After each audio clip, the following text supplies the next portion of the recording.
Hi everyone, welcome back to my channel. My name is Meritza and this is my home away from home. So happy International Women's Day. Oh, I got this from my hotel. I'm trying to cover up where I'm staying. I got this from my hotel. Happy International Women's Day to all the incredible women out there. May we be them, may we know them, and may we support them. What an incredible day. And it's part of International Women's Day. I wanted to talk about something that I think is quite useful. So today I wanted to give tips to any girl that's out there that's starting out in their career or in their 20s and just starting out life.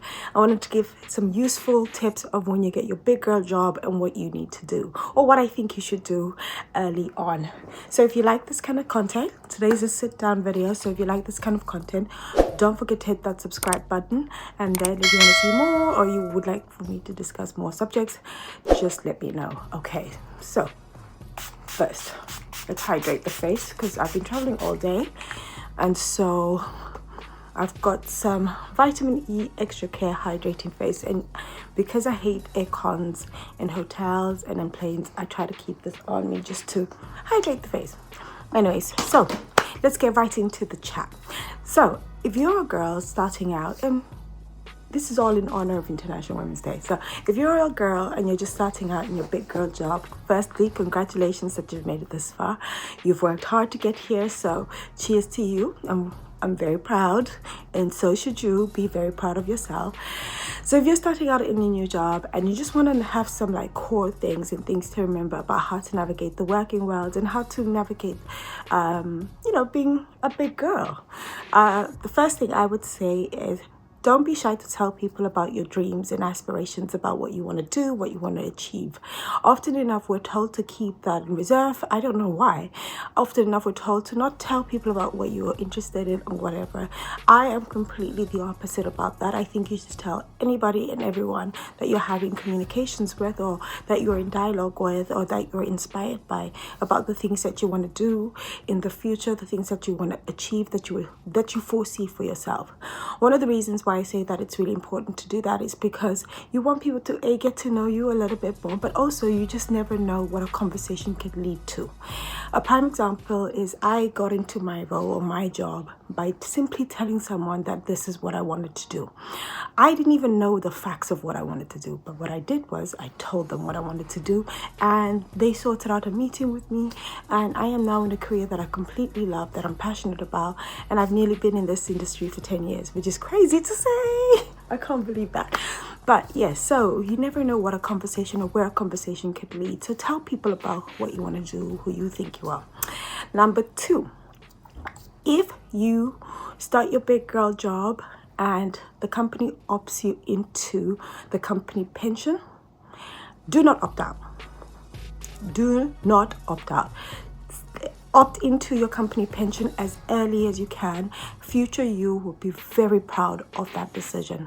So make sure you find out what your pension scheme is as early as possible, and find out what the contribution rate is from your employer.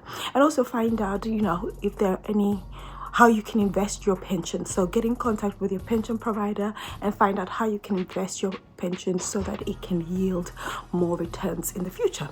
So I'm not a pension expert, but I'm just saying, I opted into my pension as early as the first time I got my big girl pay job. I opted into my pension and have since, and I'm so grateful because my previous employer's pension scheme was top shit, top.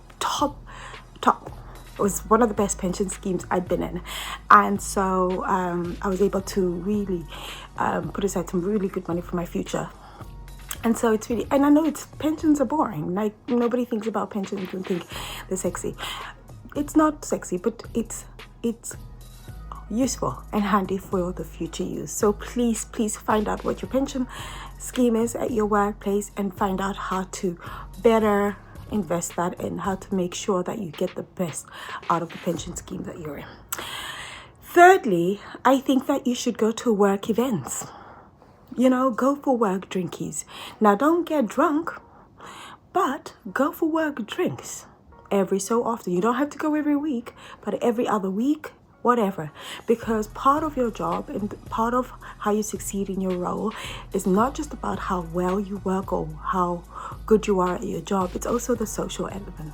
When people are thinking about who to promote, they're thinking about how well-rounded you are, how well liked you are. Being liked is really important. And how are your colleagues going to get to know you and like you if you don't hang out with them? Hang out with them from time to time. And I know people always say your colleagues are not your friends. By no means. I agree with that statement to a certain degree. It's just learning to keep the boundaries. You can go every so often, not all the time. And if you do go, you don't have to overstay your welcome. You can just stay for a couple, have a great time, and then go home. And then go do whatever it is that you do with your friends, okay?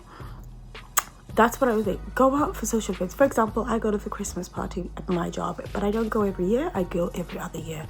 So I do alternate years. Social events, I don't go to every single social event, but I go to every other social event just so I can connect with people and just get to know what's up, in other people's departments and whatever, and just chill. And so I think you should do that. And then fourth, I think that a lot of people, when they are in a role, they always think about the hierarchy structure and how to progress upwards and how they can get up onto the career ladder, like in that sense. And I just want to say, girlie, slow your horse down. You don't need to go up. You can go sideways.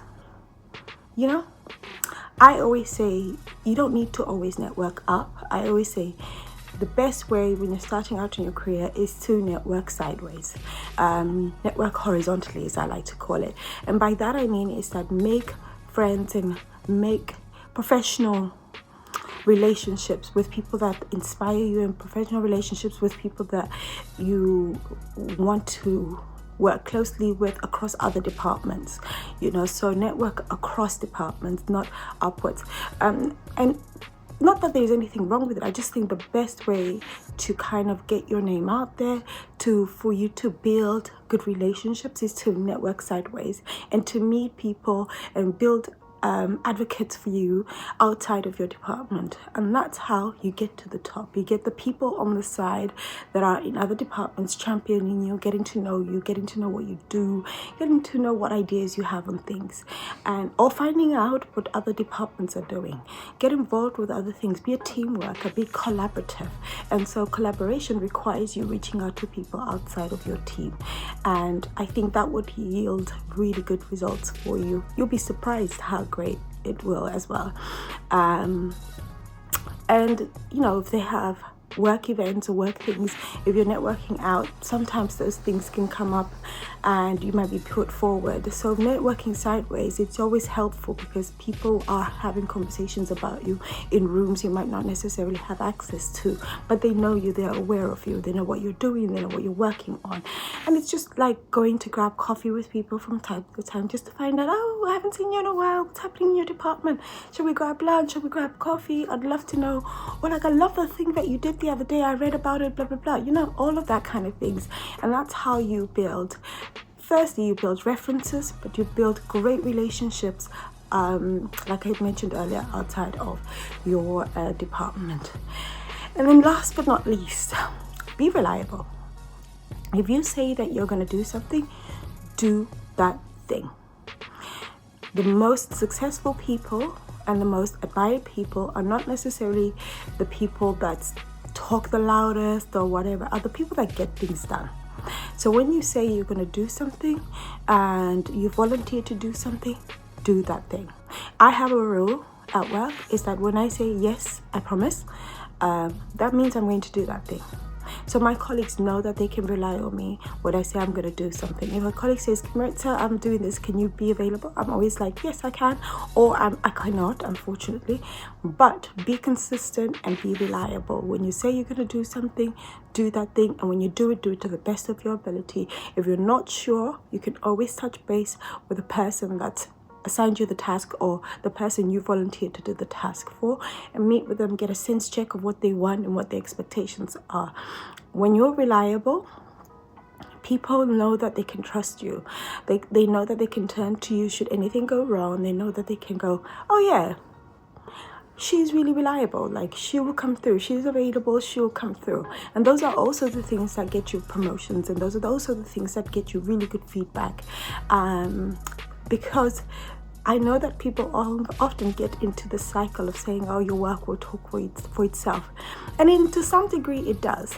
But how reliable you are, how friendly and liked you are, those are the things that get you into the room and get you promotions.